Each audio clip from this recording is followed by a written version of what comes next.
So welcome to today's video on how to renovate a property, and I congratulate you, even if you're a beginner, on getting this far in getting ready to renovate your very first property. However, there are mistakes that you can make and they will cost you so much money. Having done them myself, I want you to watch this video to avoid the 10 most important and costly mistakes that you can make when you're renovating a property. If you can make sure you've subscribed to this channel, you're not going to miss out on all the important videos I put out for you, and maybe you could be kind and let your friends know about the channel so that when they're looking for property information, they can also grab the really super information. So let's talk both setup and then being on site as the 10 most important mistakes that you must avoid when you're renovating a property. If this is a great list for you if you're starting out in property, but even experienced investors sometimes go back and kind of commit some of these cardinal sins and cost yourself a lot more money. So this is going to be a great refresher for you if you are quite experienced, but you're like, do you know what, Sus, let me just get that on pat. Let me just have one more go of this video before I go out and renovate that property. Maybe you're going to save yourself 5 or 10 grand by watching this video. You ready? Here we go. The 10 important mistakes you need to do to avoid, you need to not do to avoid when you're renovating properties. So number one is, and this is on the setup, what kind of a property are you renovating? Not is it a 3-bed or a 2-bed, but are you renovating as a landlord to sell, or are you renovating as a flip? You as a beginner almost certainly are not going to know. If you're renovating for a flip, you need to be registered for CIS. And if you're not registered for CIS, you can get fined. And a friend of mine was fined £38,000. Woo! If that's made you sit up, good. So make sure your bookkeeper or your accountant has you registered for CIS if you're flipping, and they're putting in a monthly return. It's super easy to do, to register, and then when you finish the flip, you deregister, and then when you're doing another flip, you re-register. If you are renovating as a landlord, you don't need to be registered for CIS. So mistake number one is if you are flipping, not registering for CIS. So mistake number two is officially called health and safety. This is still all about the setup at the beginning. Unofficially called trying very hard to not allow somebody to either die or get seriously or minorly injured on site, and trying very hard not to get fined as well. So if you're a beginner, or even maybe you're experienced and you didn't appreciate this, you might just make the assumption that health and safety on site is your builder's responsibility. Well, no, not really. Now, there are formal levels at which it becomes your responsibility, and often when you're starting out, you're not going to be doing a flip to or a project, a renovation, whether you're keeping it or flipping it, to that formal level, 300 man hours on site, or you know, whatever. But the reality is, if somebody gets seriously injured on health and safety, no matter what level, you can be fined or even go to jail. And a friend of mine was fined £20,000 because somebody hurt their finger. I think they actually cut the part of their finger off, and that was because, not because of the person doing the accident, but because the person then did the accident and they'd done something very silly, but my friend had not necessarily made sure that there was the right health and safety on site. I always want you to go over on health and safety to avoid the fines, and also most importantly to avoid people getting seriously injured. So you might not know about CDM, but CDM is official health and safety stuff for construction. Construction is a really dangerous industry, and if you have appointed the principal client, principal contractor and principal designer, then great. Now the designer is the person that's kind of designing, not so much the architect, but designing what's happening on site. The contractor, and often they're the same thing, particularly for smalls, as the person that's actually delivering on site, and then the client almost certainly is going to be you. I give you, as part of some of my online education, I give you the letters to appoint them. So you might think, right, I'm done now, I'm out, I'm just the client. Well, no, as the client, you still need to make sure that the people on site are doing their job. So look for health and safety check-in and check-out. Some people have to sign in, sign out. Look to make sure you've got proper Harris fencing, keeping the site safe for anybody trespassing on site. Look to make sure there's proper signage. You know, you've seen the signs, haven't you? Hard hats need to be worn, you know, the shoes need to be worn, construction site, keep out, all of that kind of stuff. stuff, and then look for some of the smaller things that you may not realise you need to think about. If the scaffolding, when was the ticketing done last? What's the toilet facilities like? What's the food facilities like for the team on site? Those are all health and safety. Right, ready for the next tip? Tip number 3, is your builder up to the job? Have you checked? Or if they just said, yeah mate, I can do it for this price, and you've gone, yay, yeah? So are they insured? Get the insurance documentation. And if it's things like gas or electricity, have they got the right registration, and have you gone on that formal registrar to check that they are correct, or they're fudging it, I think is what you would say. So that's a simple one, isn't it? Check your builder is both insured and competent for the job. Mistake number 4, your spec. Okay, come on. Early days, I used to do back of the envelope specs, like, you know, double socket, lights, boom, boom, go, yeah? And I thought, verbally, I've told you everything, it's fine. No. First thing, you can't get quotes like that. And what I used to do, and you're probably going, oh, me too. What I used to do was I'd be on site, I'd have the builders come on site, I'd talk them through what I wanted, they would make some suggestions, so I'd get a quote from him doing that. And then this guy would make some more suggestions, so I go quote from them, which isn't the same as this quote, doing that. So how can I compare who's good and who's price effective? No. So in some of my education on my website, thegoodpropertycompany.co.uk, it's in anything that's got my development masterclass, by the way. I give you both my written spec on what I do to identify what is needed on site, but I also give you an architect spec to identify what's needed on type. If you have it written down, you've given them the very clear spec. Now, if you are new and you're not so expert, you haven't done hundreds of deals like me, what you might want to do is have the builder on site, talk it through, understand some really great hints and tips from them, because they'll often be really good at saying, have you thought about this? And then putting it in writing, sending it to them and saying, can you quote against this spec, please? So that if you've got 3 quotes, you're comparing apples with apples. Mistake number 5, no contract. I see this happen again and again and again. Well, when it goes wrong, because inevitably things go wrong when there are no contracts, how's it going to stand up in court? I've been to court a couple of times for builders. No contracts doesn't stand up, does it?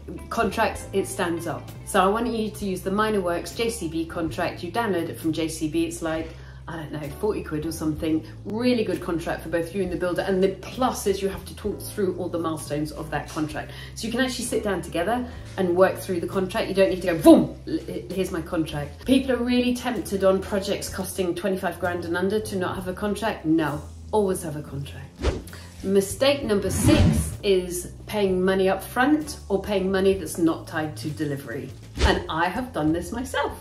So I lost 12 grand once when a guy that I'd worked with for years, I could see he was having some money difficulties, and he was like, Suze, I'm really struggling to finish this.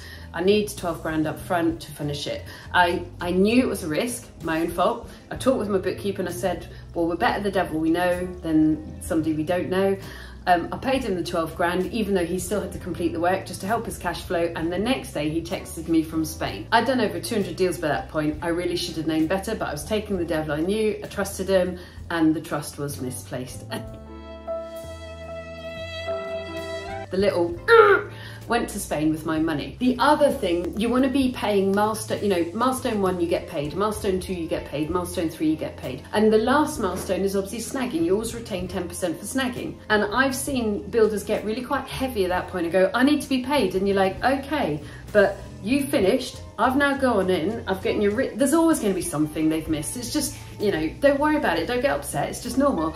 I've written you a list, these are all things that you need to do in order to snag the property, and I'll pay you at point that you have snagged it. I've gone back in and checked that the snagging's all fine. So only pay upon delivery, not on hope, because you'll be funding somebody's Spanish holiday. Tip number 7 is not kicking a bad builder off soon. Hope springs over experience. Also, bad builders are usually used to talking well because they've been bad builders for a while. They know that if they sweet talk their clients, they might just fudge it to the end and get their money, and boom, they're gone before you're picking up the pieces. If you've got a bad builder, and I have done it myself, I've not kicked them off early enough. If you've got a bad builder, kick them off site really fast. Take the pain early, it's only going to get worse later.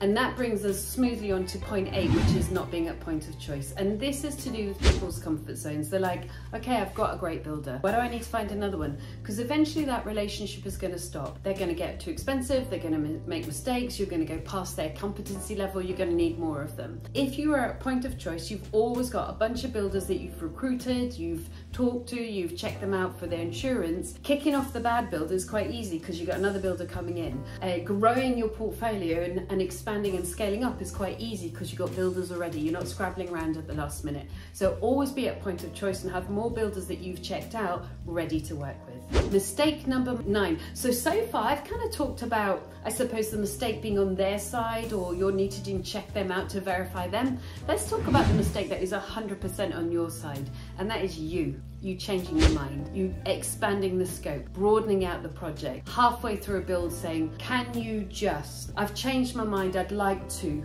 Would it be, can we do this as well? And not realizing that that changes the time frame and changes the cost on the builder. So the builder's got two options. They either charge you the same, but they feel that you owe them a big favor, or they charge you more and then you get stroppy because you're like, hang on, we got a contract for this, and they're like, yeah, but you asked me to do this. Or hang on, you're supposed to have finished in this time, and they're like, yeah, but you asked me to do this.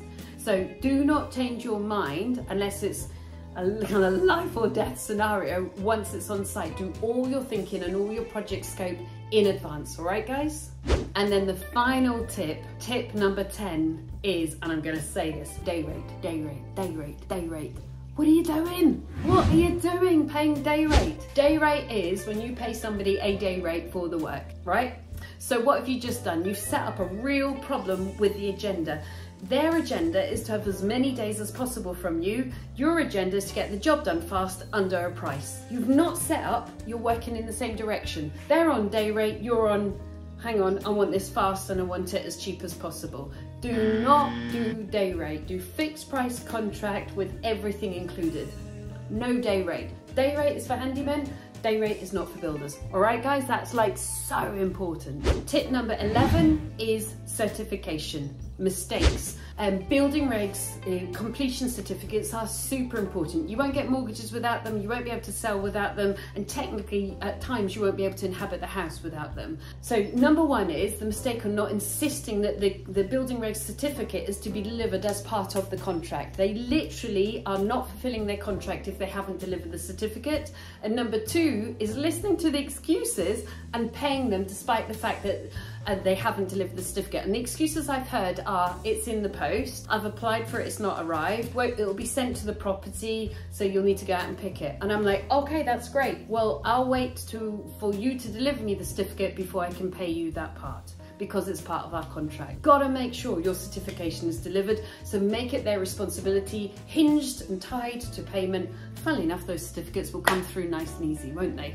Mistake number 12 is actually that, building regulations. Do you know and do you understand what the building regulations are? There's a brilliant website called planningportal.com, but basically, if it could hurt or injure a human being, it's probably covered by building regs. So gas, obviously, could blow up, building regs. Water could knacker a property, building regs. Structural, could hit somebody on the head, building regs.